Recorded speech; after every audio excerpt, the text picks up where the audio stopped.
This is exactly right.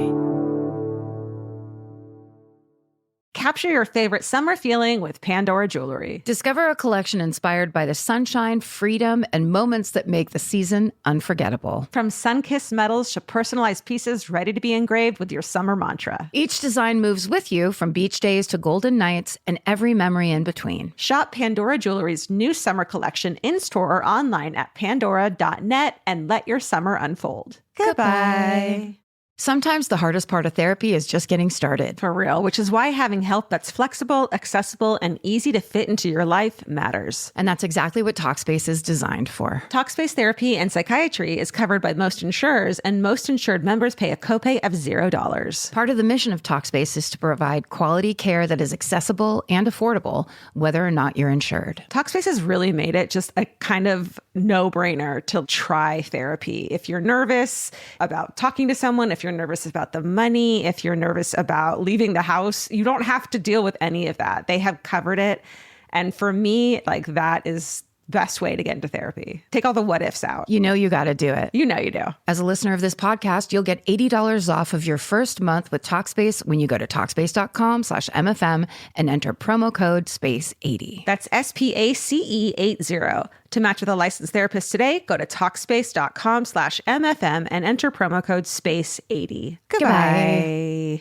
This may surprise you, but clothes that feel good and look good don't have to be mutually exclusive. Designs that make you feel as good as you look is what Hill House is known for. Hill House Home invented the viral nap dress. Hill House makes fun, versatile fashion that elevates your look. I now own 3 nap dresses. I love them. They're so comfy and cute. Pockets for days. You know? Get 15% off your first order of $100 or more at hillhousehome.com with code MFM15. That's MFM15 for 15% off at hillhousehome.com. Goodbye.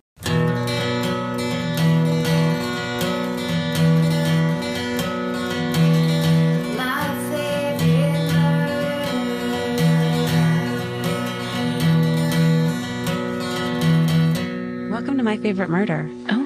For some reason, professional to me is like a low voice. Is ASMR videos? Is ASMR videos. Welcome to My Favorite Murder. That's Karen Kilgariff. That's two darn things. I mean, really? Guys. Professionals. This is the third time we've started tonight. Yes. Let's see if we can nail this.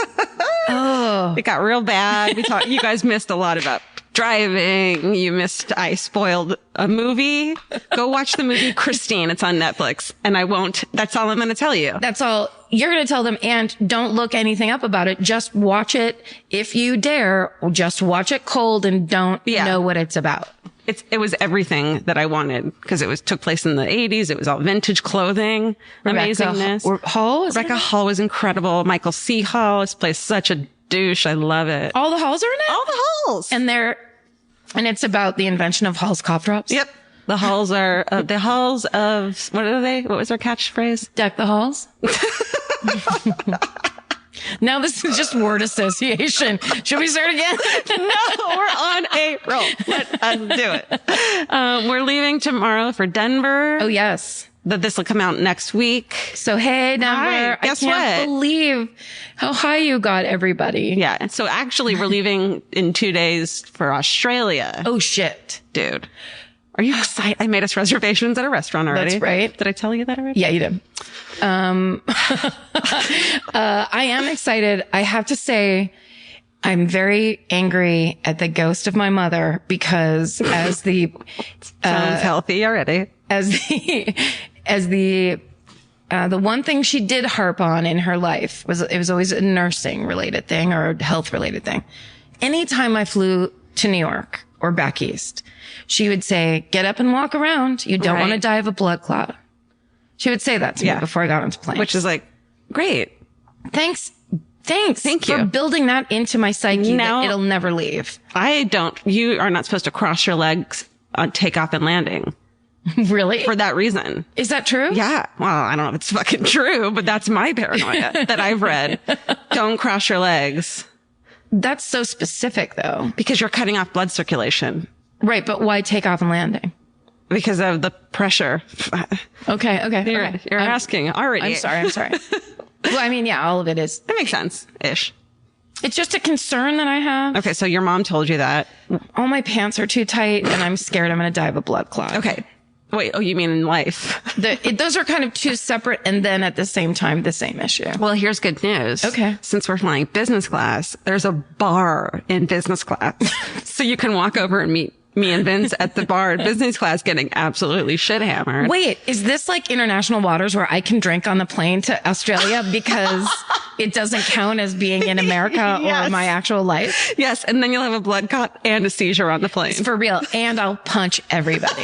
I will punch the pilot and be arrested. Vince keeps making up scenarios like he likes to do of and then Georgia's running around the business class in her G-string. I don't even wear G-string. Suddenly, he goes, you're debuting your first G-string. Running around, miss, we need you to... Because you're going to be so drunk. Because I'll be so drunk and so excited that we're in business class. Very exciting. So... I like the idea that I can lay down. That really brings me a lot of relief. But it is scary to me. I don't know. There's something nerve-wracking about a plane flight that long. Huh. Okay. Well, we'll hold your hand. Okay. You'll be in a pod. That's right. We'll be in a pod. Steven, you'll be there. Are you on the same flight as us? No, I'm not on the same flight. I was going to send you back drinks constantly. No. Yeah. Well, I'll send them anyways. Then Steven's in his G-string. Yeah. Out of control. Steven's in my G-string. I'm ready. I got tearaway pants and everything. Yes. Australia style. I mean, I've done that flight before. I've done the flight to New Zealand. So that one's a little bit longer than Australia, but like, I feel like I just slept the whole time. I just was like, I can't handle this long of a flight where it's like we're landing like 2 days later. Yeah. Yeah. But It's going to be intense. It's very exciting. Yeah. It's definitely going to be exciting. Oh, I'm going to get one of those Evian spray bottles and just spray water on my face the whole time. Just, ma'am, everyone's complaining. Ma'am, nobody wants you to do that anymore. The person behind you is soaking wet because you keep doing it over your head.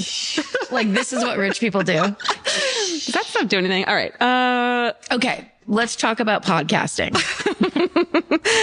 Oh, I want to say for the live shows, since we're on the subject, that I think that we haven't told people that. So we do like sometimes 2 or 3 shows in the same city. We do a different murder every night. Oh, yes. So I feel like some people are like, because we did that once. The first time we did 2 shows in one night. I believe it was Seattle, right? Yeah. And like you could hear the people in the second show who had been at the first one, like audibly groan. Yeah. And then we were both like, oh. It felt bad. Yeah, the air went out of the room. We were just staring at each other like, why are we doing this? What is wrong with us? Like I saw, and I could see in the front row, like the same 2 faces I had seen in the show before. Yeah. And I just wanted to apologize. So I think we did apologize to a lot of people. You know what we did? We stopped doing it. Therefore, that is the living apology that we did. So we don't do the same murder Ever. And it's a lot of work. I'm really mad about it. Like you said, that you feel like you have 15 book reports. Yes. It's true. And we have all new really cool merch that you can't get online for sale at the shows and live show. Like we actually put a lot of work into it and it's like fucking cool shit. Georgia, if you were single and you had a Bumble profile, I think that merch would be one of the things you would list under your interests. I'm really into you're it. fucking about merch and have been since day one. It's just so fun. There's so much cool shit. We have a shirt now and it says I'm a, and then it says, there's one that says Karen, one that says Georgia, but it's in our signatures. Yes. Which was Vince's idea. And it's so fucking cool. Shit. It was Karen's idea. You just mouthed it at me. God damn it. I'm sorry. It's okay. You just gave me so much credit for like doing merch. And then I was like, you don't do anything. I do sometimes from the privacy of my home. Well, then I don't think it's that great of an idea anymore. What happened? You loved it when Vince did it. Vince asked me to say that. I would like to say, props to Vince.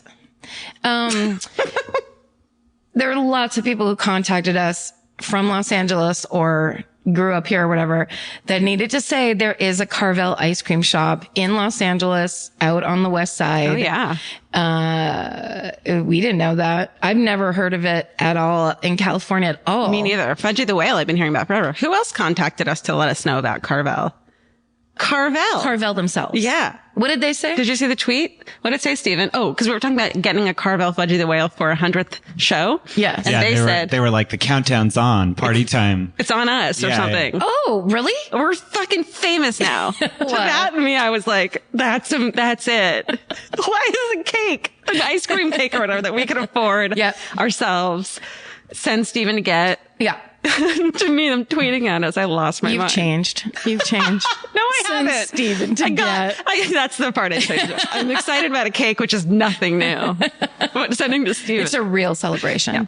Well, what's funny to me is, people talked about it and they were like, I grew up eating it and da-da-da. Well, I looked it up and as far as I could tell, that shop opened in 2008. No. That's what it said on the website. Santa Monica? Yeah. Oh, yeah. Okay. And it's the only one in LA. I think there's one outside of LA too. I think there was one in I'm naming a city that I don't like, Monrovia. Oh, is that a place? Over in Monrovia? Over in Monroe. Like, it's one of those places where I'm from Southern California and I don't know where that, like, there are these cities that you're like, why would I know where Pacoima is? It's like, well, yeah, is it those, there's a mystery spot that's kind of like along the. It's called Inland Empire. Yeah. The mountain range. Vince was like, how do you not know where these places are? Like Claremont? Yeah. What's happening over in Claremont? Don't know. Nobody goes there unless. I think they stay there. They're like, fuck LA. Yeah. We which stay is here. Fair. It's like, I've been to a couple of the places. I'm like, oh, it's fucking adorable. Well, Claremont's fancy too. Is it? It has like that college. They have colleges over there. Oh, you mean Harvard? That's where Harvard is. What if they had Harvard too? That's what. Is there a Harvard too? It's similar to Harvard. It's tons of ivy. It's just mostly it's a school to teach you how to grow ivy. They just have a plant. They teach you how to grow ivy. Do you know that my mom is a horticulturist and I really want her? Wait, hold on. Yeah. Janet's a horticulturist? Yeah. Is that true? She's going to school for it. She's always been so fucking hardcore into plants. Wow. And then finally at 71, she's like, well, I'm going to go to school to be a horticulturist. That's amazing. Yeah. So she works at like a nursery and I'm dying for her to open her own her own plant shop. And I just only because I want her to call it Little Shop of Horticulture. Is that the best thing you've ever heard? Yeah, it no, really is. It's not. No, that one I'm going to go with. Okay. That one I like. That's good. Yeah, right? it was good. Thank you. That was a sidebar. What if she did that and then she gets sued by the people? By Rick Moranis? by the evil dentist Steve Martin. That was so pointless. Please go on. Yeah, I mean, seriously. It's like we're trying to get people to not listen to this podcast. Here's this series I have to talk about because I'm so into it. Okay. The Sinner. Are you watching it with Jessica Biel? Oh, I'm dying to. Okay, you have to. I'm dying. I didn't know it was on yet. Jessica Biel. Bill Pullman plays the cop. Oh. I don't know. Some Jon Snow looking motherfucker plays her husband. I've never seen him before, unless it is Jon Snow and he's doing an American accent. I'm not sure what's happening. Really know who that is. He's beautiful. And it is she doesn't know. You have to see it. I'm dying to. I've seen the commercials and I've gotten like chills. It's on demand. Anyway, if you like, I don't know, if you like a good series, which this is, and it has the crime feel to it, but it also is has a very well written and paced drama feel to it. Jessica Biel, who I've never known, I'm too old to be in that seventh heaven generation. Oh, me too. She is so good. I just hated it. It's a little, you're not that into Christianity. That's probably what it is. Actually, did you know I am? What? Yeah. You're a Jew for Jesus? Jew for Jesus.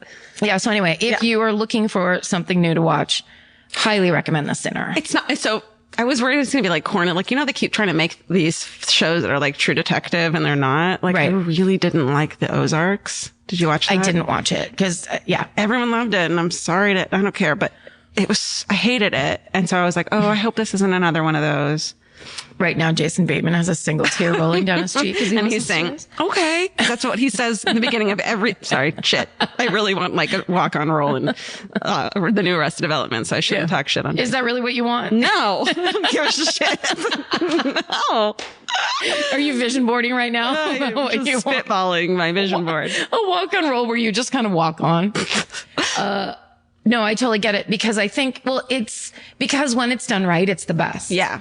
And when it's done right, you can lock into a series like that. Or the night of. Hello. Yeah. I want to watch it 50 times. So this, now I'm thinking of Jessica Biel and what's his name making out. Justin Timberlake? No. That's her husband. The night of. Riz Ahmed? Yeah. Oh, and you're just having personal fantasies. Yes. That's for your other podcast. I'm cosplaying. Okay. Also, I'm sorry. I'm just going on. You don't like Riz Ahmed because if you like Riz Ahmed, you wouldn't immediately picture him making out with Jessica Biel. And picture making out with myself? Well, yeah. If you, so you're not. He's a good looking human. Okay. I thought you were like, oh, I want his DNA inside me. No, I meant that. And I want to have his baby because he's so handsome. He's so beautiful. Because he's so beautiful. And I bet the baby would be gorgeous. You're using him. Yes. You're using him. Using his DNA. Oh my God. I'm totally telling him what you said. I'm so mad at you. Those are my only topics, Carvel and the Sinner. Okay. And I think we should probably watch some episodes while we eat Carvel ice cream. Okay. Let's watch them right now. While we talk, what was I going to say? I have another thing, but I'm sure it's not important and weird. Take a moment. So stop and listen. You know how people love weird pauses in podcasts. They never exist with Steven's wonderful work. Editing. Editing, am I right? Don't edit this out, Steven. This podcast is brought to you by Squarespace. Every successful small business starts with someone saying, I wonder if people would actually buy this. Squarespace gives you everything you need to find out. From consultations to events and experiences, you can showcase your skills with a customizable website designed to attract clients and grow your business. With Squarespace's collection of cutting-edge design tools, anyone can build a beautiful, professional online presence that perfectly fits their brand or business. Get paid on time with professional invoices and online payments. Plus, streamline your workflow with built-in appointment scheduling and email marketing tools. Head to squarespace.com/murder for a free trial. And when you're ready to launch, use offer code MURDER to save 10% off your first purchase of a website or domain. Goodbye. You know your favorite summer clothes by what actually makes it into your suitcase. Find the outfits you'll wear all season long at Quince. Quince's 100% European linen pants, dresses, and tops are the pieces you'll reach for all summer long. They're lightweight, effortless to style, and they start at just $32. Their denim is soft and comfortable, and their organic cotton sweaters are perfect for layering when evenings get cold. Quince's beautiful 14-karat gold jewelry adds a subtle finishing touch. So I just went to Italy, and you bet I brought my 100% European linen scoop neck midi dress along with me in the color of floral waterfall, and I wore that thing all over Italy. It was like the perfect day to night. It just looked so pretty, and I felt like I looked sophisticated while still being comfortable. Make your summer wardrobe feel easier. Head to quince.com/MFM for free shipping and 365-day returns. Go to QUINCE.com/MFM for free shipping and 365-day returns. Quince.com/MFM. Goodbye. Every piece of furniture you own has a story. Sometimes it's an heirloom, and sometimes it came with the house because it was too heavy to move. If you're ready to start a new chapter with your home decor, there's Article. Article makes it effortless to create a stylish, long-lasting home at an unbeatable price. They take great care in curating their collection, focusing on pieces that stand the test of time. We've talked about Article for a long time. There are pieces in that catalog that are so affordable that are room changers. And if you go through there and there's like a little something you don't even realize you need it until you see how they have stuff set up or what style combinations that they're doing, where they do the boho chic, there's mid-century, it's a little bit modern, it's something new. Like there's so many choices in there, and it's not going to break the bank. As someone who's interested in tons of different styles and time periods, Article covers them all in one place. I love that. I know I've mentioned already how much I love my entryway table, but I swear to God, because the path that it's on, I pass it 4 times a day, and I love it more every time. Article is offering our listeners $50 off your first purchase of $100 or more. To claim, visit article.com/murder, and the discount will be automatically applied at checkout. That's article.com/murder for $50 off your first purchase of $100 or more. Goodbye. The last one we actually did was, if I get it before you, Steven, you're fired. Okay, Weapon Bush. No, you're going first. Okay, you're not fired. All right. 1989. 20-year-old woman named Theresa Knorr comes to the Utah police, and she has a story for them. She tells them about how 8 years before, her mother and 2 brothers had killed both of her teenage sisters, Terry's teenage sisters, and left their bodies in the mountains near Lake Tahoe. What? Yeah. The fuck? Yeah. Tells them this. She's kind of like, you know, like a druggie, and she's been arrested for like shoplifting. So she's kind of on the outskirts of stuff. So they don't believe her. They're like, you're making shit up. And it's an insane story. So the cops don't believe her. A therapist and a lawyer that she consults don't believe her story. Yeah. So she's just like, well, fuck it. I don't know what to do then. But then in 1993, she watches an episode of America's Most Wanted, calls the hotline that they give, is like, fuck it, starts bawling. And I guess there's like a woman on the other end of the line who's like, oh my God. And they're like talking. And I'm like, how cool would it have been to be an America's Most Wanted fucking call center operator? Person? Can you imagine? Cool. And then also you would have talked to some of the craziest, you would have heard some of the craziest stories. Definitely. I should say it that way. Would you rather be, well, I know the answer to this, a 911 operator or a call center? I know. Or name anything or else. anything else in the world. Name anything else. Okay, so she calls them and this chick's like, whoa, that's crazy. They talk forever. She's like, well, why don't you go to the police station that this took, the precinct that this took place in? Cause she lived in Utah then and they didn't believe her. So she goes to the Placer County sheriff, and tells authorities what happened. And they start to realize that these details match with 2 cold cases that had happened 8 years before. Oh shit. And she's giving them details that fit so well that they can't not believe her. I so badly right now want to see video of her to see what her behavior or I can show it to you right now. clothing, for real? Cold case file. Why don't they, what about her do you think makes her so unbelievable to the authorities? She definitely seems like the kind of person, she's talking about how she would tell anyone who listened this story. And they must have thought that I could see people being like, this chick just fucking goes to a dive bar. She's a regular. She tells everyone the story. Nobody believes it. It's a crazy story. So does she seem like an alcoholic or like she's a druggie or something? Yeah, not anymore. Not when she's doing the actual episode. She seems like she's got her shit together and she's actually incredibly believable. Well, and also if you went through that, yeah, you get to drink, you All of do it. anything. Yeah, I mean, like that's the irritating thing about those kinds of situations. You live through a trauma like that of like half your family killing the other half.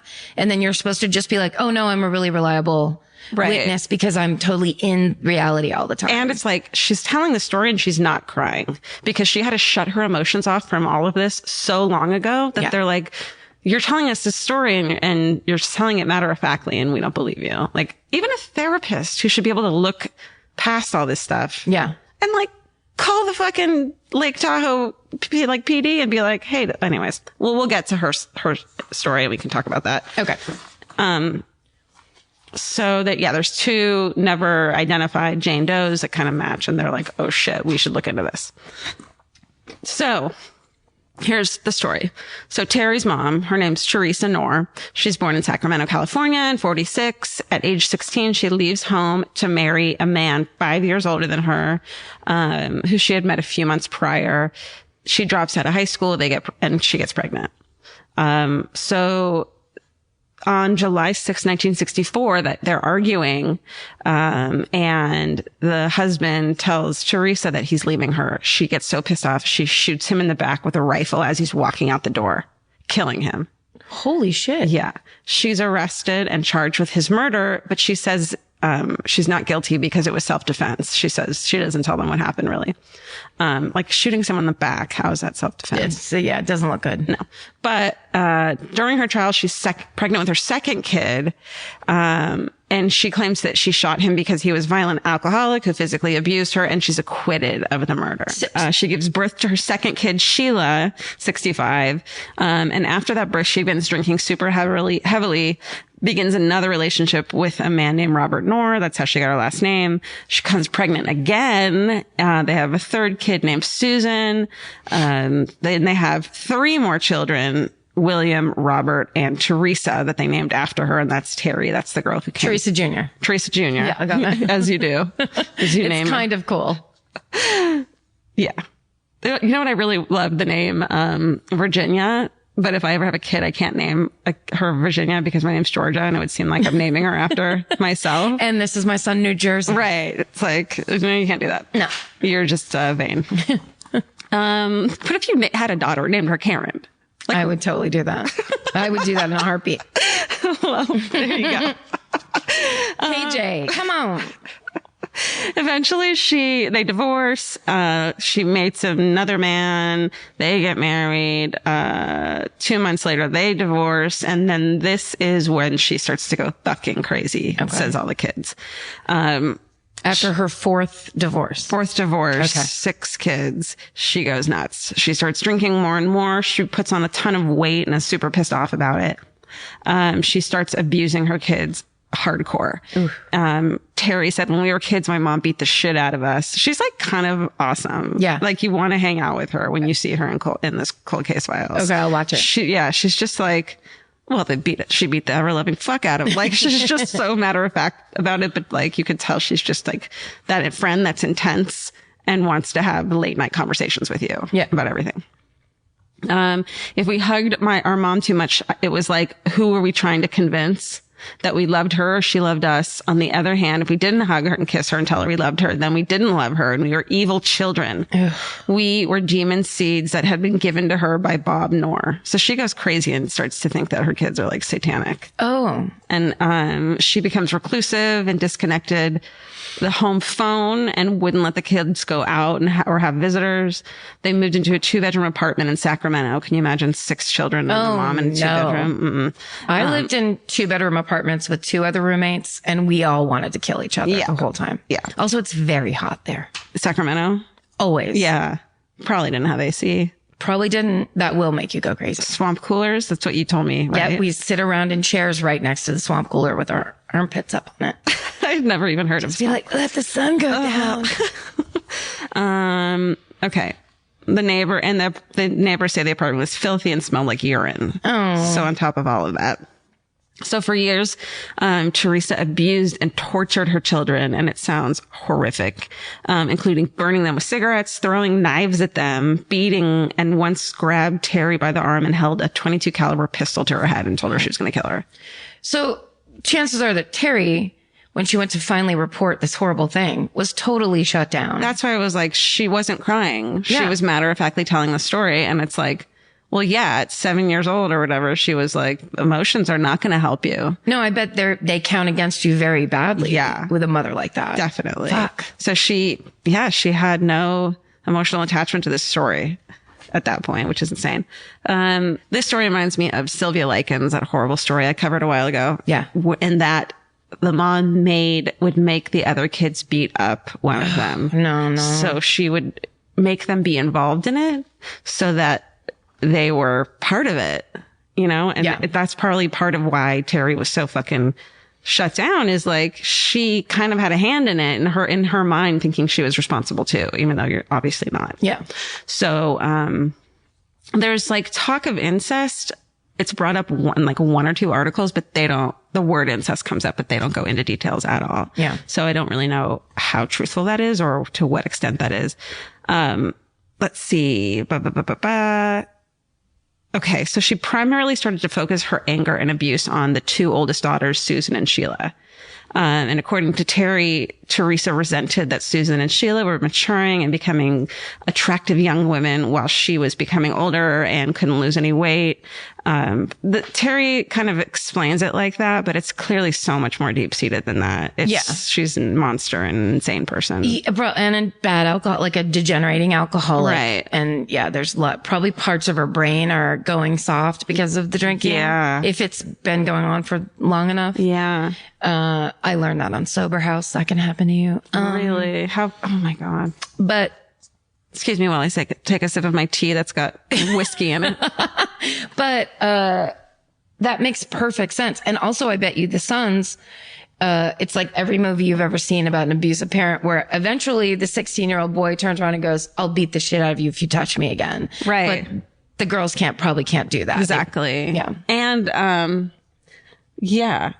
the boys, start beating them up and probably avoid their mother beating the shit out of them because they're part of it. It's really horrific. Yeah. especially if, yeah. So because of this, she would start administering forced feedings to the girls, which, can you imagine that kind of fucking torture? Sorry, because they were young and pretty and thin. So she would give them forced feedings. She would make boxes and boxes of like mac and cheese, you know, like the mac and cheese, and put spoonfuls of lard in it. And sit there and make them eat all of it. That sucks. To a point where one of the girls had her front teeth were broken because of the forcing her to eat. Holy shit. Yeah. That's a hard thing to do. To eat like that, or to break your teeth? Really? Yeah. I mean, I've never done it. Yeah. It's pretty solid. Oh my God. Hold on. Jesus Christ. All right. So, and if you threw up, you had to eat it. Like you know, when you eat so much, you get full and it's so fucking painful and horrible. I think that to me it's such a telling torture. Mm-hmm. But also it's so self-serving. Yeah. It's very fucked up. It's really, really sad. So Theresa started to believe that her fourth husband had turned Susan, one of the older daughters, into a witch so she really received the worst of Theresa's abuse. After one severe beating, Susan ran away from home and she was picked up by police and placed in a psychiatric hospital. And she told the staff of the abuse at the hands of her mother. And Theresa denies the abuse and told the hospital staff that Susan had mental issues. So they didn't investigate and they released Susan back to her mother. Oh. As they do in the 80s. Fuck. Yep. How old was Susan? Sorry. I think she was a teenager. Mm. A lot of the details of like age and year and that sort of thing is hazy, probably because Terry's the one giving them the info, and there's not a lot of, you know, there's not a lot of info to back it up. So it's hard to tell. So of course, Susan's super punished for this. She gets beatings while they wear a pair of leather gloves, which I don't understand. Like, this part is in a couple of the articles. It makes it more painful or something? I would imagine, right? I don't know. I thought maybe you would know, like, oh yeah, leather, whatever. Not slapping with gloves like a British gentleman would. No, they like put leather gloves on and beat her up. I wonder if it like delivers a punch heart? I don't know. Someone will tell us. She also forced her. Okay, so they all had to beat her up. She got handcuffed to the bed, and the other children had to stand guard and watch her. Make sure she didn't get out of there. The handcuffs aren't enough? I know. She makes her drop out of school. Everyone drops out of school, and they're all in like high school. None of them got past 8th grade. Oh no. So this all happened before 8th grade. Oh fuck. Yeah. That's really young. Okay. Very. And they were homeschooled, of course, based on the Bible. And and Theresa had a thing called the Board of Education. And it was a paddling board that said the Board of Education on it. And if they did something wrong. I've heard of that. Have you? Yeah. People's parents having that. Really? Yep. It's a funny, abusive pun. Oh, I know. It's cute. It's cute. It's like makes it, man, I got hit with a wooden spoon as a kid a lot. And it is so fucking painful. Is it really? I know it like, it's like a cute thing. Right. That like, you gotta spank your children, and everyone acts like this is how you teach them how to be a good person. Nope. So I got spanked a lot as a kid with both a wooden spoon and a hand. Mm-hmm. It fucking hurts and it's terrifying, and the parent is really pissed off while they're doing it. So it's not like a teaching you a lesson. It's I am so fucking angry at you. That's an adult out of control. Yeah. With a child. Yeah. Well, and also it was very fucking common back then. Yeah. It was not only common for people to get, abused. Legitimate. Like they didn't think, a lot of people don't think that's abuse. Right. But also other people's parents would slap kids. Yeah. Or, spank them. Yeah. It was always this idea of spanking like on the butt was less bad. They call it a smack. I don't know. Why am I oversharing this stuff? Well, it's very relevant. Yeah. And I'm sure this story brought up a lot of shit for you. Yeah. That's fucked up. Yeah. I hope my mom doesn't sue me for defamation. Shit. No one's going to go to fucking Little House of Horticultures. Or, yeah. Damn it. Should I not? Okay. It's going to go in my memoir anyways. So might as well say it on the podcast. No, I'm kidding.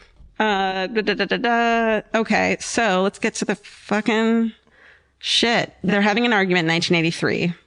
Theresa shoots Susan in the chest during this argument. Fuck. The bullet gets lodged in her back. Theresa makes the sons put her in the bathtub. And Susan gets nursed back to health by her mother. What? Yep. She doesn't die. But it all takes place at home. Yeah. Good God. It's a hellhole. Yeah. And Terry says that this was the only time that she didn't see her mother hitting Susan. So it was almost like nursing her back to health made her feel motherly and needed. And so she wasn't abusive. Fuck. Isn't that insane? That's, where were the fucking neighbors gunshots are taking place? Yeah. Well, the house, they showed a photo of the house that they moved into, the like 2-bedroom. It definitely looks secluded. Oh. Like in a Sacramento kind of way. I was picturing it as like apartments. No. Yeah. Okay. It's they call it an apartment, but it's not. Okay. It's like a 2-bedroom small place. Okay. And it looks like it's, out in wherever. Yeah. But yeah, so, okay. So she's nursed back to health. She survives. And in 1984, she works up the courage and tells her mom she wants to move out. And Theresa says, okay, you can move out, but you have to let me remove the bullet from your back. Because if you tell on me, that can be used as evidence. Oh my God. This is horrific, right? It's unbelievable. I know. I was like, maybe this week I'll do like an old timey murder that's like a little more. Nope. And then I was like, oh, I found this and I have to do it. It's incredible. It's insane. So Susan agrees. They put her down on the kitchen floor and Terry says I was basically the nurse. I had to administer all these things, but either the brother or Theresa took the bullet out. I can't really tell, but they fed her a ton of liquor and malarial capsules. Do you know what those are? No. Imagine they're a sleeping pill till she's out cold and then take the bullet out. Okay. And flush it down the toilet. All right. Infection sets in. Susan's skin turns yellow from jaundice. They handcuff her to the kitchen table and she lays dying on the floor. This gets really horrific.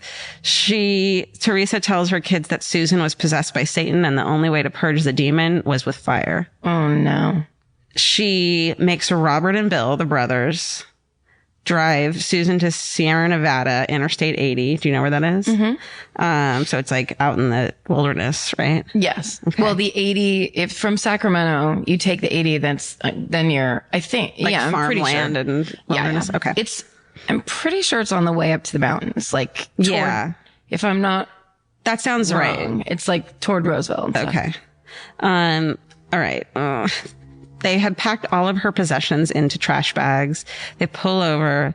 They put the trash bags down. They put Susan on top of them.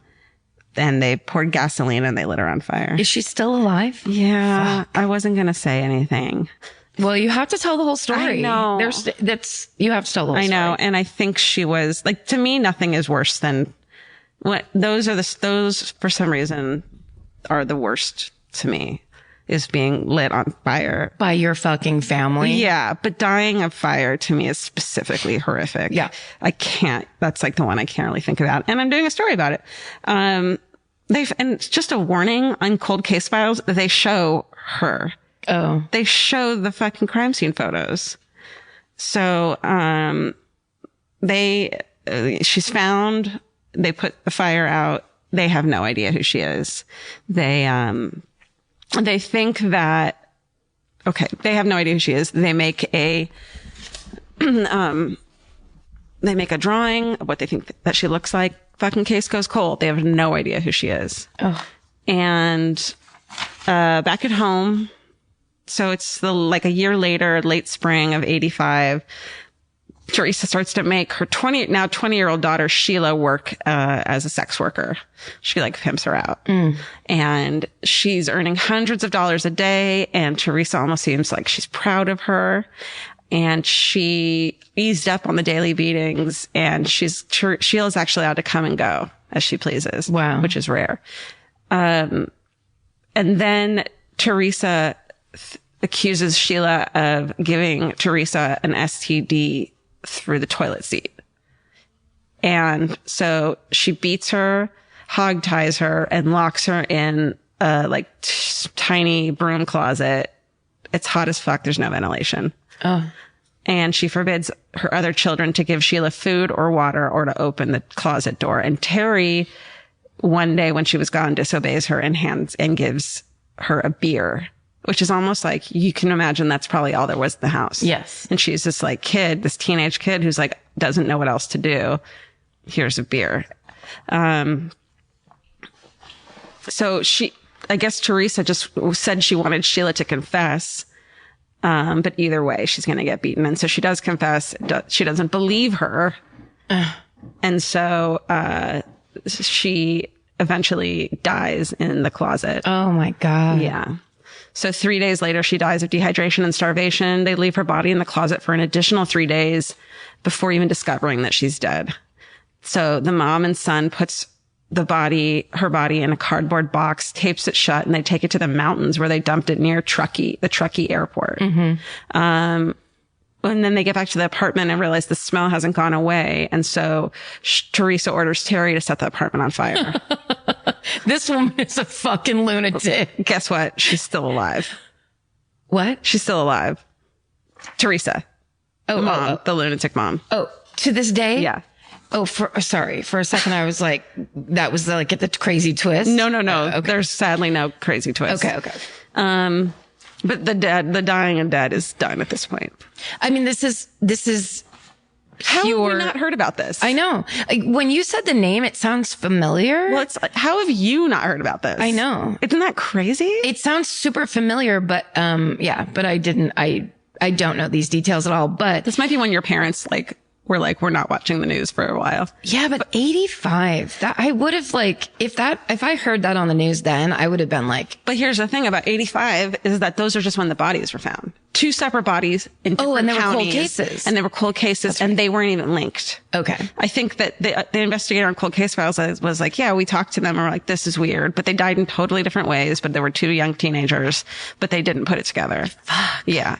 So you wouldn't have heard much. Okay, that's right. She didn't come forward until 93. But you were in Sacramento then. Stop it. I couldn't have known. Oh, I'm not blaming you. I'm just talking about how fucking weird it is that this is one of the most insane cases I've ever heard of child abuse, and we've never heard of it. Right. I moved. I was in San Francisco by 93. Okay. Which just made me want to tell the story more, because it's no, I can see how it. the fuck? Because it's this weird, oh my God, that idea of the crazy alcoholic mom that keeps everybody in the house. No one's in school and it's just mayhem. An ugly, sad place of constant torture. And someone that just shoots people. What?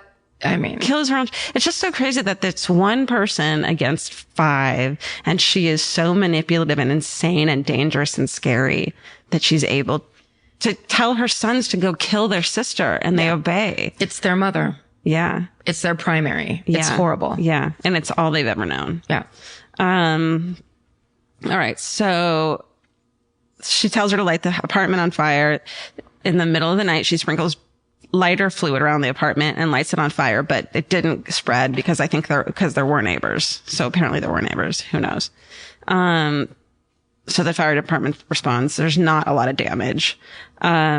Sheila's body is discovered a few hours after it had been disposed of in the box by fucking poor fishermen. Jesus, can you imagine? And they show that too on Cold Case Files. I was so surprised, and I was sitting here with Vince, and he looks up right when that happens, and I was like, don't look. So I was like, you're going to think, I said, don't look, because you're going to think I'm fucking insane that I'm watching this. He doesn't want to see, he went in the other room. He also knows you're insane. Yes. But just quick FYI. He does. You're right. He likes wrestling. So. Exactly. Everybody's got their thing. Yeah, right. Okay. They, again, classified as a Jane Doe. After leaving the Sacramento apartment, they all go into hiding. They finally, the lighting on fire is finally their ticket out of there, and they all break up and spread around and Terry gets to escape her mom. Wow. At 16. The mom relocates to Vegas with one of the sons, Robert Knorr. And in 91, he's arrested after fatally shooting a bartender in Las Vegas during an attempted robbery.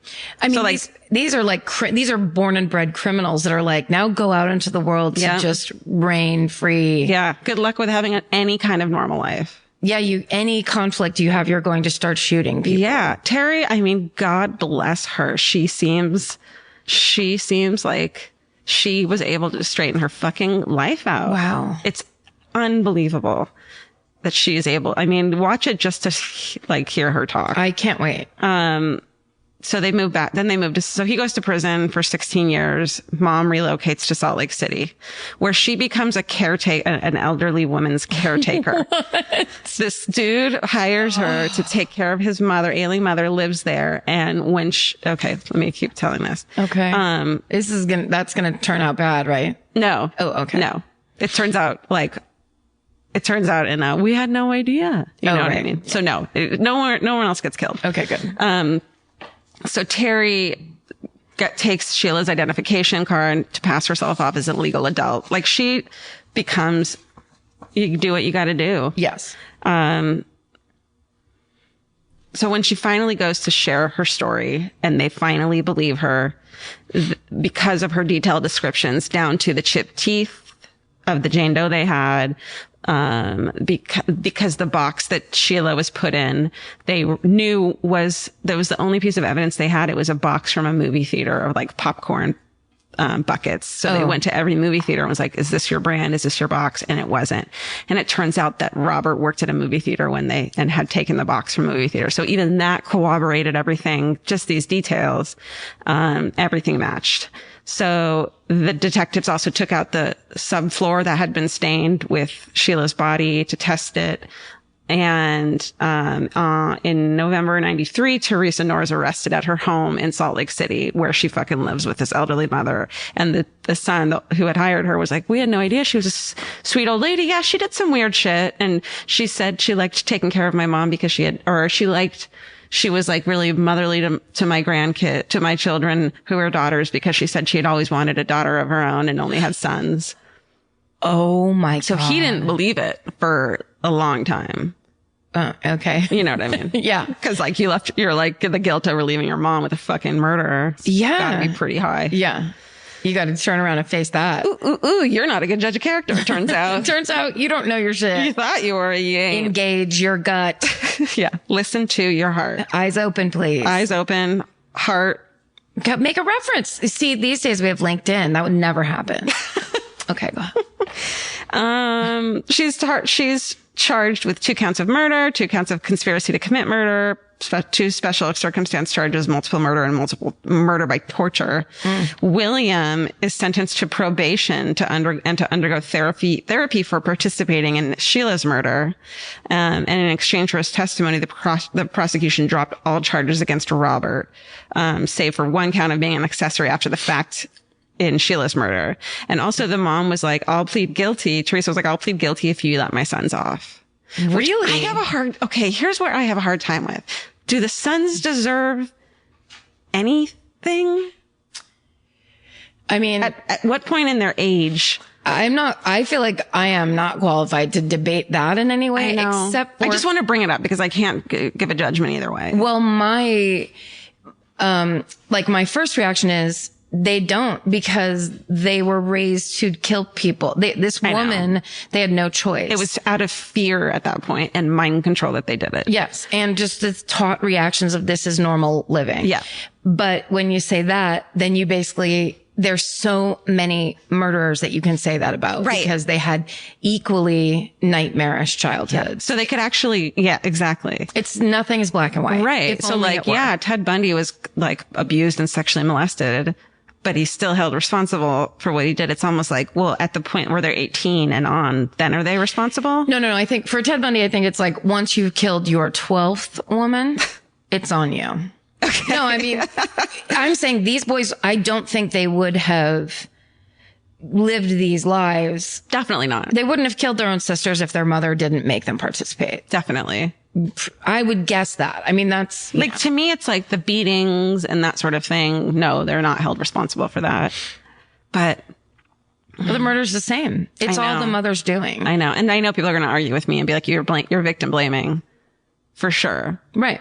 Which I understand. And I'm not saying I'm right. I'm just like, what point at what point is there a period at the end of their not? Well, that's what judges and juries and all those, the people that look at all the information, Definitely. that's the point. Definitely. Where they go, okay, is this a person that, had, was forced into this horrible life, an entire lifestyle? Is this person that liked it? Yeah. Is this a person that didn't just kill sisters, but then went on and attacked people in the neighborhood or like, and wanted, and it's, yeah. So Theresa pleads guilty because of that. And, on the condition also that she was spared the death penalty, just like, fuck you. That I can be like, period about fuck you. In October 95, she's sentenced to 2 consecutive life sentences. She's incarcerated in California Institute for Women in Chino. So she's fucking is that the Inland Empire? She's in the fucking Chino? Yeah. I don't know. It might be. She'll be eligible. You should go there. We should go there now and go to Ivy League school.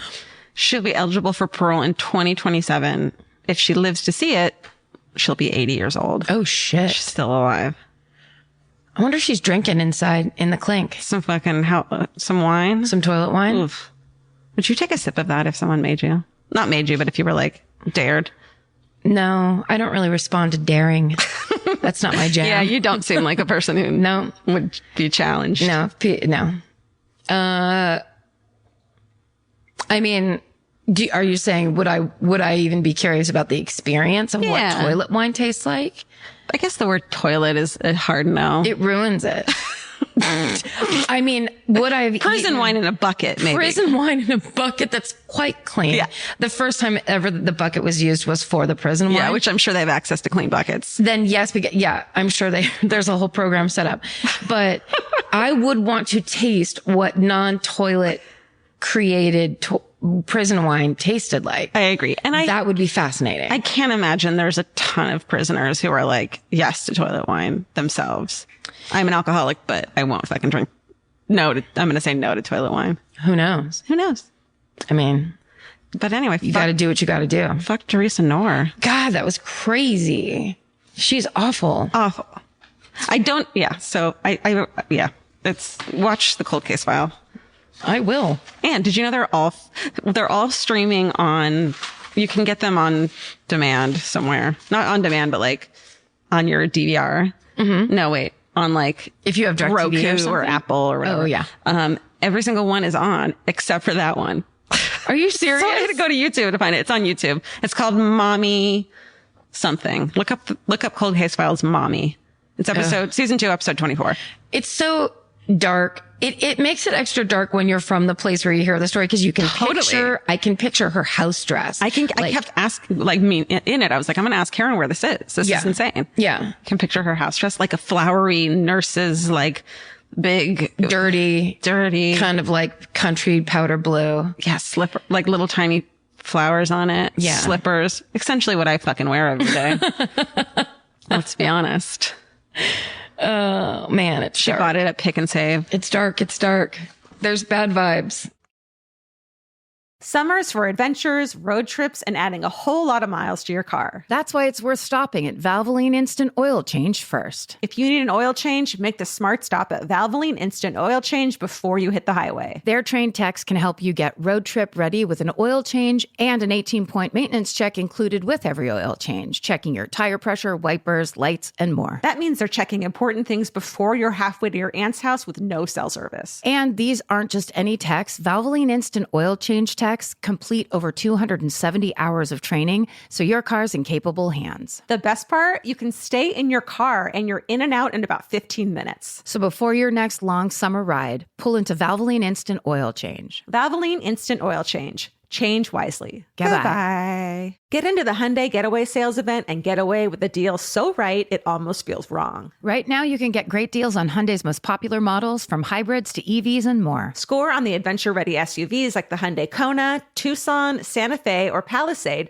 or the bold and tech-inspired Elantra. And the most advanced and capable Sonata or Sonata hybrid yet. Or go all-electric with the Ioniq 5 or Ioniq 9. But getting away with a great deal is just the beginning, because every new Hyundai is backed by America's best warranty. Which means you can shop with confidence and drive with unrivaled peace of mind. So get down to your local Hyundai dealer and get away with a deal you'll truly love, but don't wait. The Hyundai Getaway Sales Event won't be around for long. Visit HyundaiUSA.com now for details. Goodbye. Support for today's episode comes from Square. Nobody starts a business because they love payroll. Or invoices. Or business. And that's why there's Square. Square brings your payments, inventory, scheduling, staff, online orders, and reporting together in one connected system. You can take payments in person, online, or on the go, and track sales and inventory in real time. Instead of juggling a bunch of different apps, Square keeps everything connected behind the scenes, so you're spending less time fixing problems. Whether you're just getting started or growing your business, Square is designed to grow with you without complicated setup, contracts, or hidden fees. If you're starting a business or running one that deserves better tools, Square helps you sell, manage, and grow without slowing down. Right now, you can get up to $200 off Square hardware at square.com/go/MFM. That's SQUARE.com/GO/MFM. Run your business smarter with Square. Get started today. Goodbye.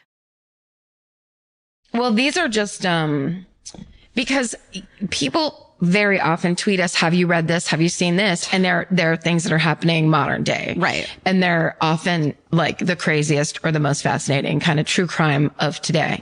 And, we don't always talk about it, which I know it's like, it's what a lot of people are in it for. Yeah. And I wish we could do, there's so many of those and like, this is insane, but there's no details yet. Exactly. It's a breaking story. Right. So what I did was I started my This Week's Murder.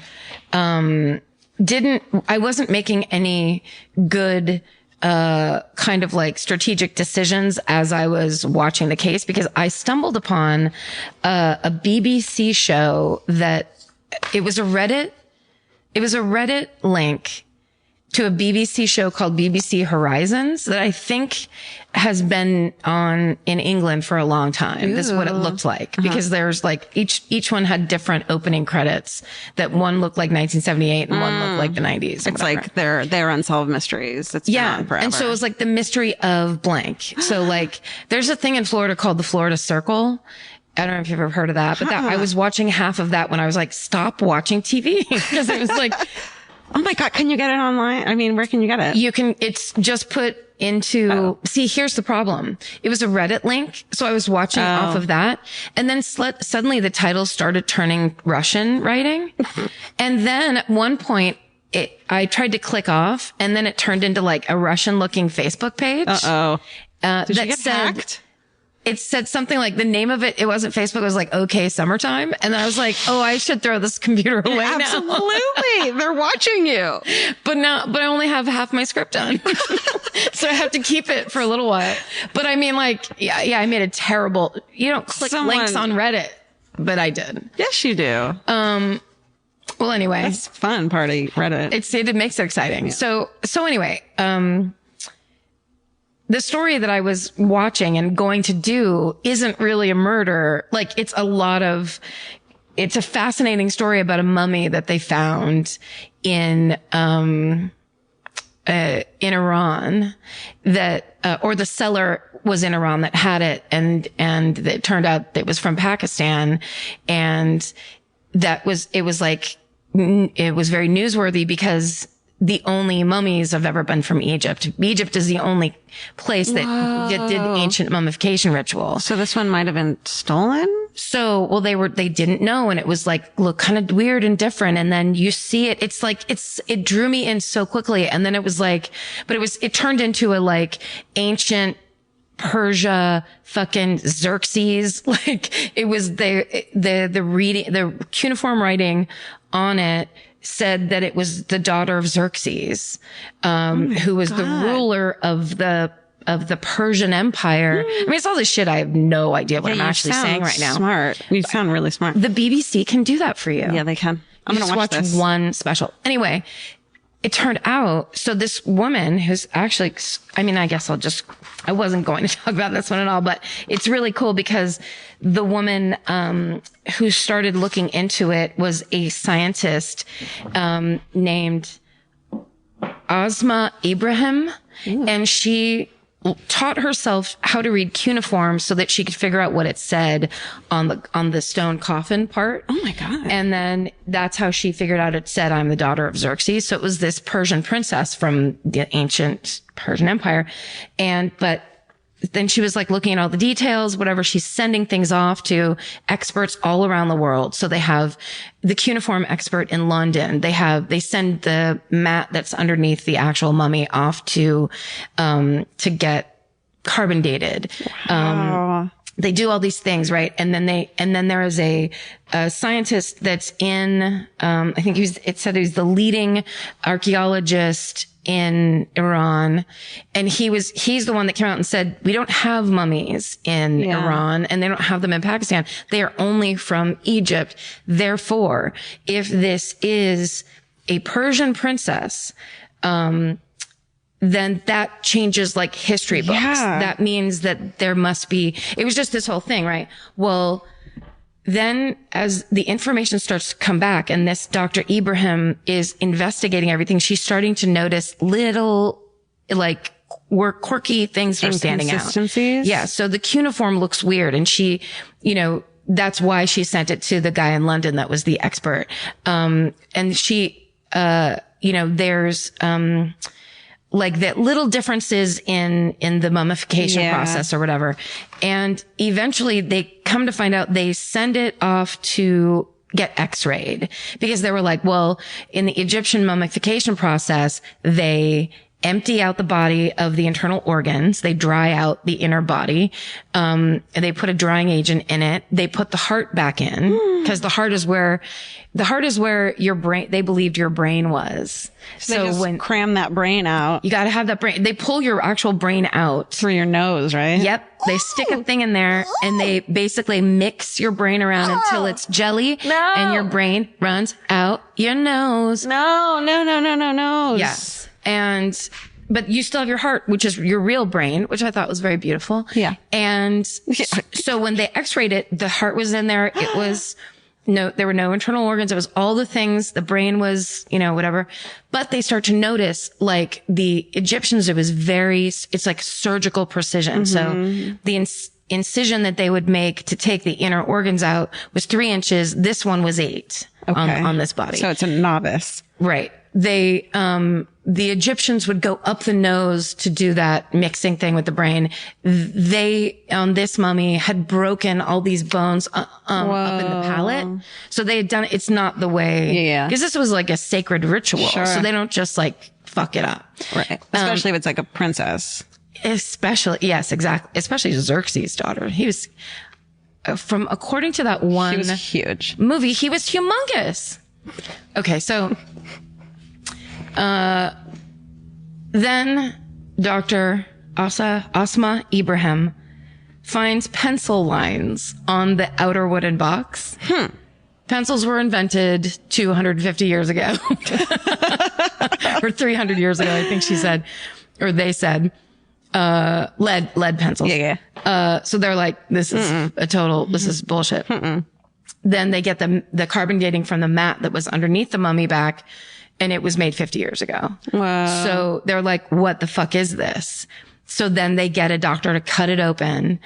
And also they had taken CT scans so they could see inside, like the x-ray shows you like through, but then the CT scans, it's like if you got cut all the way down, they can see each individual slice. Yes.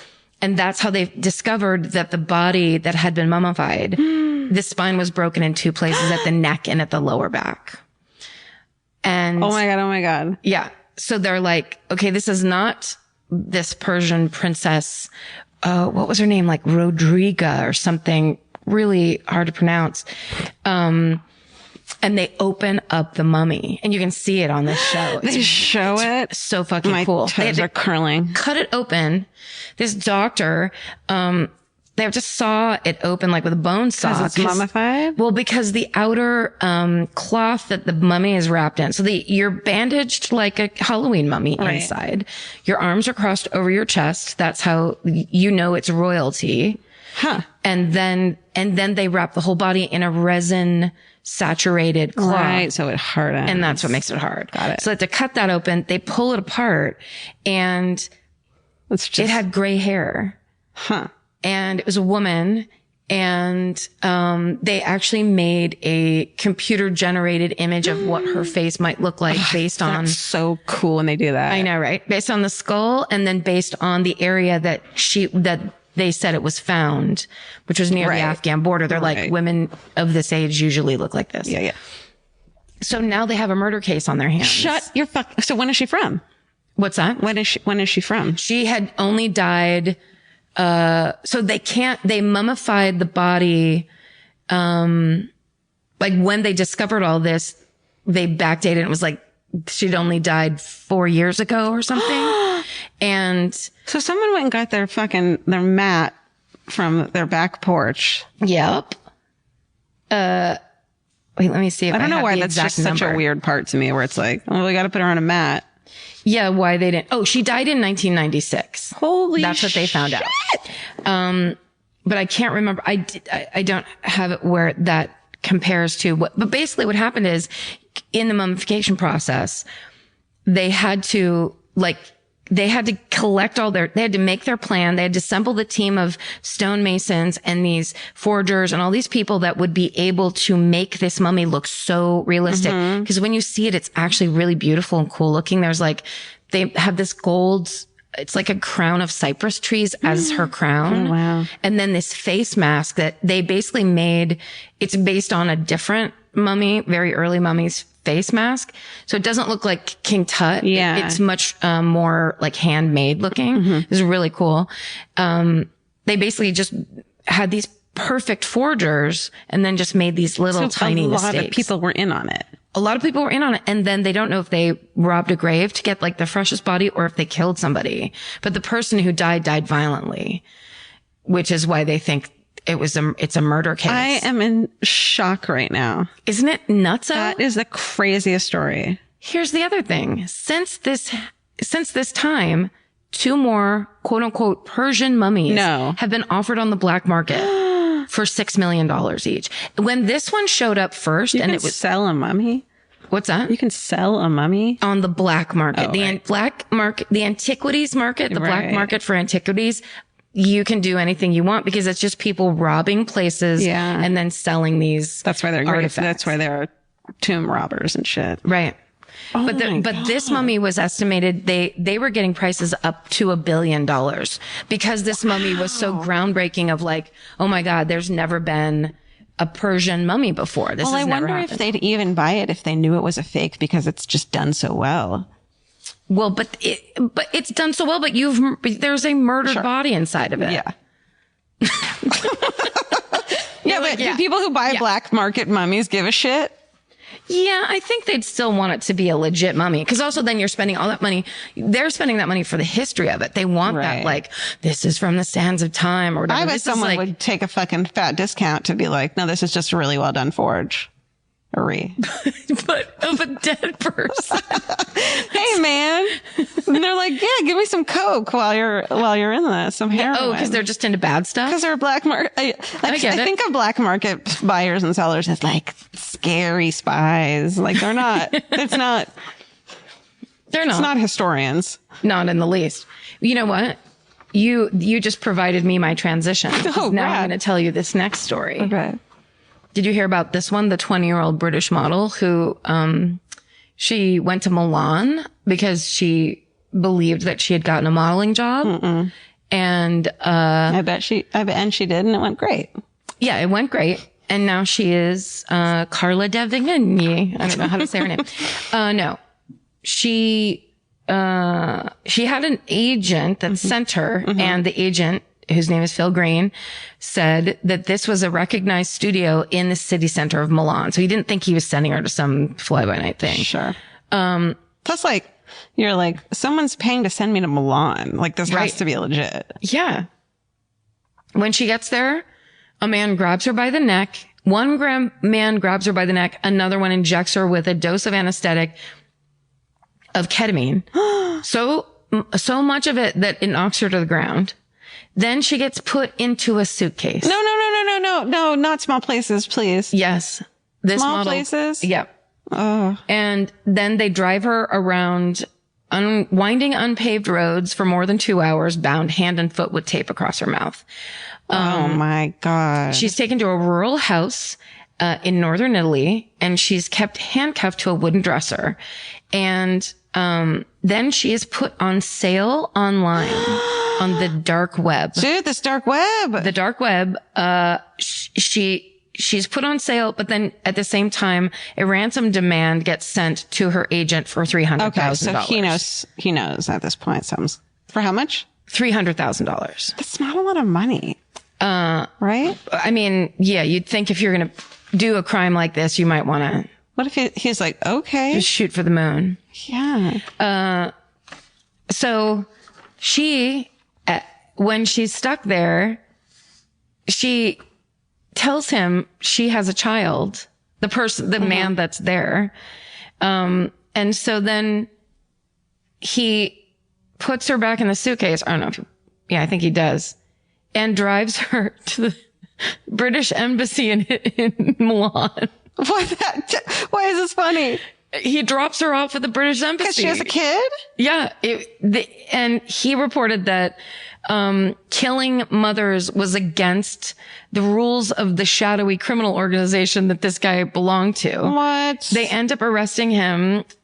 He is... Wait, they were going to sell her for sex or to be murdered? Like, this was someone they were selling to get killed? Do they sell people just to be killed? Probably. Yeah, I don't know. I don't either. I'm sure for sex or to be a sex slave or to be trafficked. Right. Have some terrible thing happen. I mean, it's so sad because if we're hearing about this story, there's a million others that didn't end up. Right. This. How many people that don't have agents, that don't have anybody that are like, oh, somebody thinks I'm a model. Or money to pay ransom. Yeah. Oh my God. So the guy's name is Lucas Powell Herba, and he's from he's a Polish citizen with British residency. And he's the one that drops her off. And then he later gets arrested.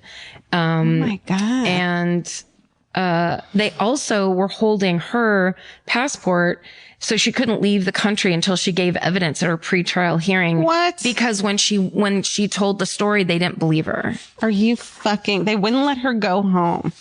Right.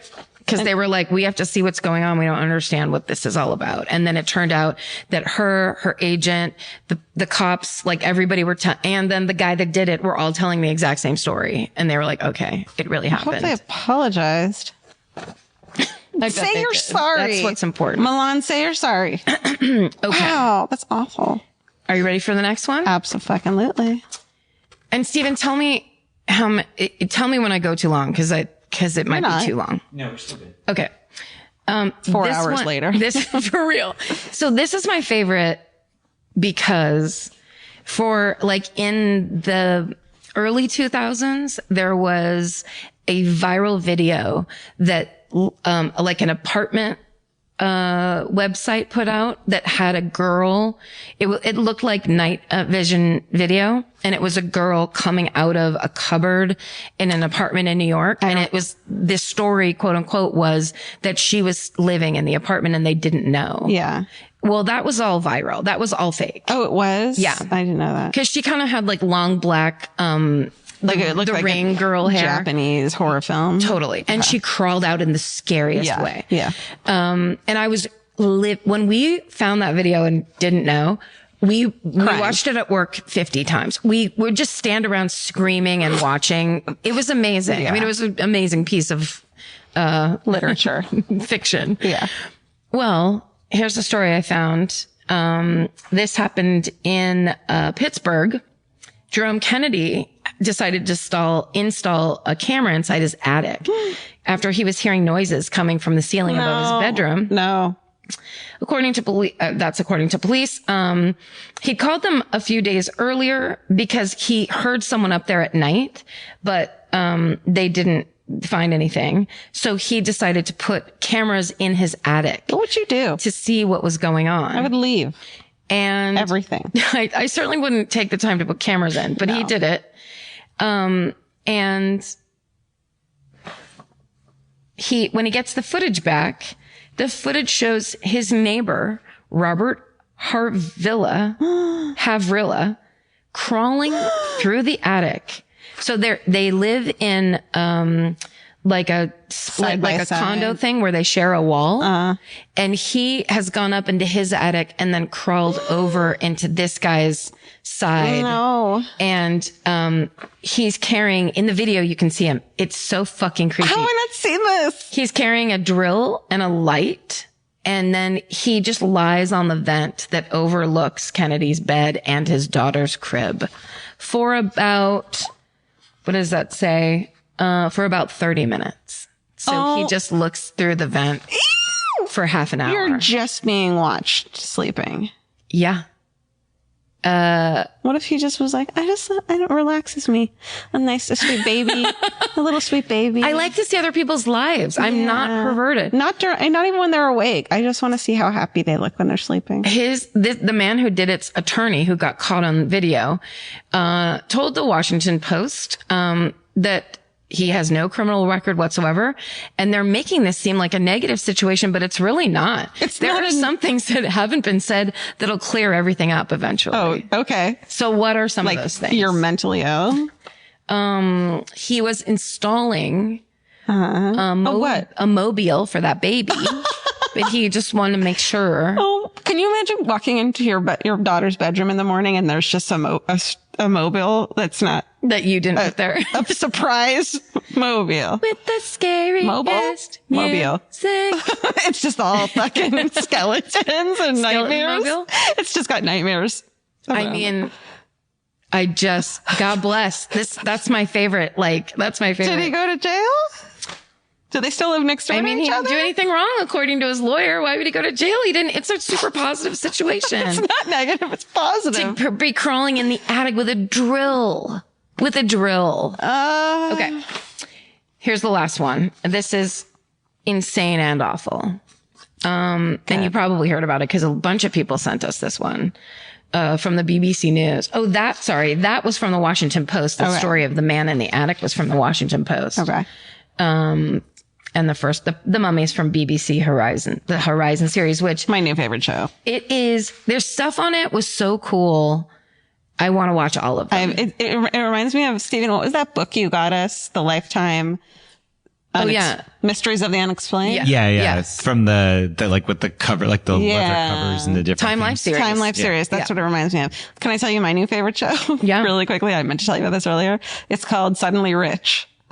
It's like on TLC, and it's just people who suddenly get a windfall, and it's like these and how they can't handle it, how happy it makes their lives. It's just like if you are reading about murder and you need a positive thing.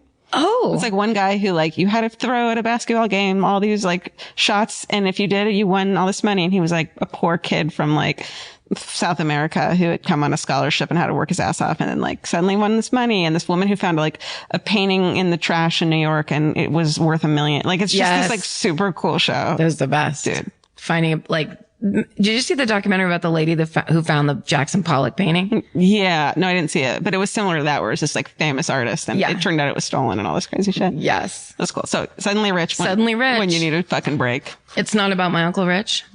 Okay.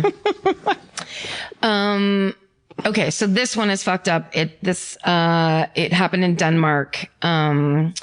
A respected freelance journalist named Kim Wall, who was researching a feature about a man named Peter Madsen, who had built his own private 40-ton submarine. What? Called the UC-3 Nautilus. Yes. Oh, I did hear this one. He built that through crowdfunding in 2008, and she went down to meet him to take a tour. It's not supposed to hold people, but they can show. She was writing about it. According, yes, This it was was like what- he was doing like she was doing like a human interest piece. That's about what's so it. troubling to me about this one is that like I wouldn't be like, don't go alone. It's like you're a journalist and you're writing a piece about this person.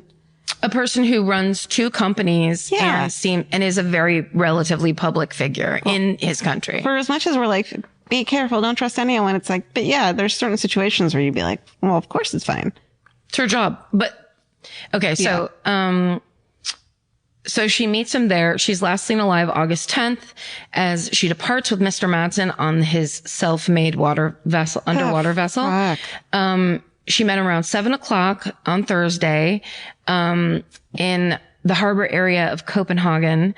And she got on the submarine. The last picture of the 2 of them were in the sub's conning tower, and taken by a man from a cruise ship. So they saw the little submarine out there and people were taking pictures of them. I didn't know that. There's a photo of them? Of the 2 of them on the submarine. Yeah. Yeah. And, the sun's, it's like right before sunset. And this is all on the internet. You can see all these pictures. But then, Kim Wall's partner reported her missing, the next morning. I believe it was 2:30 in the morning when she never came back from this trip. So, initially, Peter Madsen, told everybody that he had dropped, Miss Wall off after dark, that night at the Halvandet restaurant on the northern tip of Revskalion, very close to where they originally met. Did you buy that? It was good. Hey guys, I dropped her off. There's people in Denmark laughing so hard at I this know. pronunciation. Do people in she Denmark was like, listen to this? I dropped her off at a restaurant. No big deal. The restaurant owner, Bo Peterson, said that the area is very covered by CCTV and he handed the video footage to the police. Soon after that, Peter Madsen changed his story. Then he said that there was an accident on the submarine while they were on it and he had to bury her body at sea. What that alone, like if that were true, is insane. If that were true, the first story wouldn't have happened. Right. Because you would immediately pull out and be like, I'm so traumatized. This horrible thing happened. Yeah. 10 days later, a headless torso that had been weighted down with metal is found in the waters off of Denmark and is identified as Kim Wall. Oh no.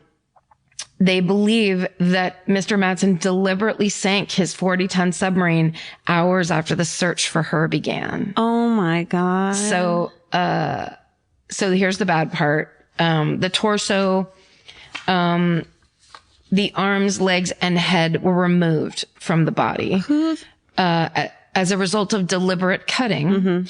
And which means that he did that to her in his submarine, which probably means he planned to do it because what would you have that would cut a person on a submarine? Why would you have that handy? I mean, I don't know submarines. Maybe there's an answer, but like, did you bring a hacksaw onto your submarine? Yeah.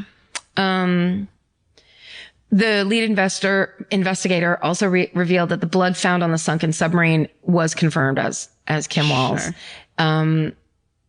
Madsen's lawyer said he does not confess to anything and pleads not guilty. It wasn't a negative thing. Yeah, it's the DNA match doesn't change my client's explanation that an accident happened. Yeah. And What okay, could so have happened? right, this guy is the skipper and designer of the UC-3 Nautilus, a privately owned submarine, and reports describe him as a hobby engineer. It's not clear what his background or training is. While building his own crowd-funded submarine, which is insane. It's like, you guys, there's charities that you can can give money to. Give me money to make my own adult boy submarine. So he gets it built. Then he has volunteers and people working on it with him. But then in 2008, he moves on to what they call a more lofty ambition, space exploration. So he's like Denmark's Elon Musk, essentially. So he's now running the Rocket Madsen Space Laboratory, which is also a funded. Laboratory, please. What? Could we call it a laboratory? A laboratory filled with aluminium. And that's also funded by donations. The aim is to launch a rocket from a floating platform in the Baltic and send a person into outer space. Again, so many hungry children. I mean, do we need to keep giving money to fucking... It really doesn't seem like it. So it turned out that they were talking about that he had a dispute with the group of volunteers that were maintaining the sub, and he left them this message on a website. You may think that a curse is lying on the Nautilus. That curse is me. There will not be peace on Nautilus for as long as I exist. Wow. What a creep. And seemingly he's talking about like these volunteers and some kind of fight that they all got in together or something. Yeah. Yeah. That is so crazy. Isn't that awful? Yeah. And creepy and... The weird thing is like, if that were, why take off her head and limbs? Like clearly you're hiding something. Yes. Shit. Oh, I didn't think of a positive thing this week. Oh, yeah, you have to think of one. Okay. You know what? I'm really excited for our tour. No, not count. fair. Fuck. Okay. That's not a thing that happened to you. You're right. That's the future. Well, I was going to say I went bowling at this tiny bowling alley in Montrose. And did I show you that picture? Mm-mm. It's the cutest. It's like almost a third of the size of a normal bowling alley. And it's totally from like the early 60s, maybe late 50s. Oh my God. And it's not all modernized? No, not at all. And it's like, it was Dave Anthony's birthday. Yeah. And, it was super fun, but you can rent it out for private parties. Oh my God. And where's Montrose? It's the one that's kind of up. It's once again up in the hills. It's kind of by Altadena. Okay. Like if you just drive right above Glendale. Sure. Oh, okay. And it was just perfect. It was like my favorite party because there was chatting and lots of people that I love. And there wasn't like crazy loud music, so you can't talk to anyone like at a bar. No. And also people would bowl, but then they would stop bowling because, you only want to do that for a certain amount of time. I love bowling alley parties. Yeah. That's a great idea. I think I might have a party there. I'm going. Can I come? You're like, actually, no, you're not. I just invited myself to. Steven told me not to invite you. I just invited myself to your party. You're automatically invited to the party. Yay. Yeah. I'm automatically coming, so it's a positive. Okay, good.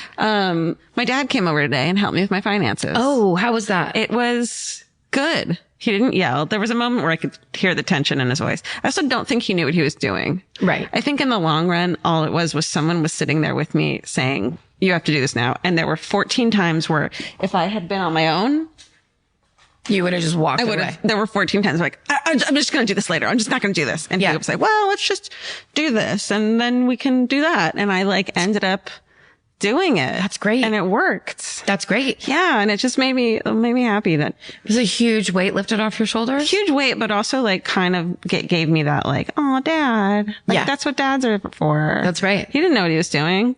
He was like, I was going to be a CPA and a money lawyer or a tax lawyer. And I dropped out. And I'm like, what the fuck are you doing here? I thought you knew what you were doing. He's like, I'm not really good with numbers. And I'm like, I thought you were. Did he really say that? Yes. That's so funny. But he ended up just sitting there while I did a bunch of things. And I had someone I was like, well, this number is this. And he was like, he just sat there and it was great. That's so good. So it was really nice. And yeah. My dad was very patient when I went through my extreme financial crisis because I never said a word to him about it because he is so paranoid about money and he's been on it. Like he used to lecture me about you have to make sure you get your taxes done from when I was in junior high. It was just a reminder. It would be and never, you don't want the government after you. He'd always say shit like that. That's such a dad. My dad did that too. My dad got me my first bank account. It's what they do. Yeah. It's what they're into. He's like braces and a bank account. That's what I can provide you. Not a ton of affection. Not good life advice because my life isn't shambles. Well, that's good. I get a lot of relief from that. You do too, because it's also your finances. 100%. Because it's my favorite murder finances that I screwed up royally. You have a bonus in that we're not going to get arrested. Yes, that's very true. But also here's your bonus in me. I could never judge you. If you were like, hey, sorry, I lost everything. I know. I'd be like, oh, well, because I actually there's said that nothing I today. could say. I said that today where he was like, you should make sure, cause some of it was my favorite murder stuff. He's like, you should make sure Karen can see all this so she knows like you're playing her well. And I'm like, oh no, she knows. She knows, and she knows how fucked I've made it, and she's cool with it. Yep. So Yeah. Because like, those huge things, weight off my shoulders that you are okay with it. of course. Here's the thing. At the end of the day, and I'm not, this sounds phony. It's only money. Now, when I don't have money, I don't really feel that way. No one does. No one does. But truly, people do such terrible fucking things to themselves and to each other because of money. I've seen it happen. It's very bad. And when people are focused on that, because at the end of the day, think of it. You get a check. Obviously, a lot of us you get into a bad place where you're like, yes, $5,000 would solve this, this, and this. That's true. But if you were above level and then you had a $5,000 check, this is what happened to me when I had my first big job. Yeah. All I did was work. And so I had absolutely no life, and I just collected money and bought cashmere sweaters from J. Crew. That's all I did. Because you thought you had to spend it because you were working so hard. It was the only thing I could figure out to do to like, oh, maybe this will make me happy. Yeah. So I had cashmere sweaters in every color, and I was more miserable than I've ever been in my life. And that's when I learned that lesson of like, I wasn't doing stand up. I wasn't performing. I was just a behind the scenes, behind the camera person that was giving all of my creativity to someone else. And it was fucking killing me. So it didn't matter how many fucking cashmere sweaters I had. You showed up in at work because you showed up at a miserable job. Yeah. You know, my thing too is that like, I've been poor before. I've like pretty much up until I was 32 been paycheck to paycheck from childhood on. Yeah. And it's not the fucking, you still can have happiness and survive. 100%. Like you're not happy because you don't have money. It sucks. And there is a part of you that's unhappy because of it, but you still get to have positive life experiences. So not having money is not going to take that away from us. That's right.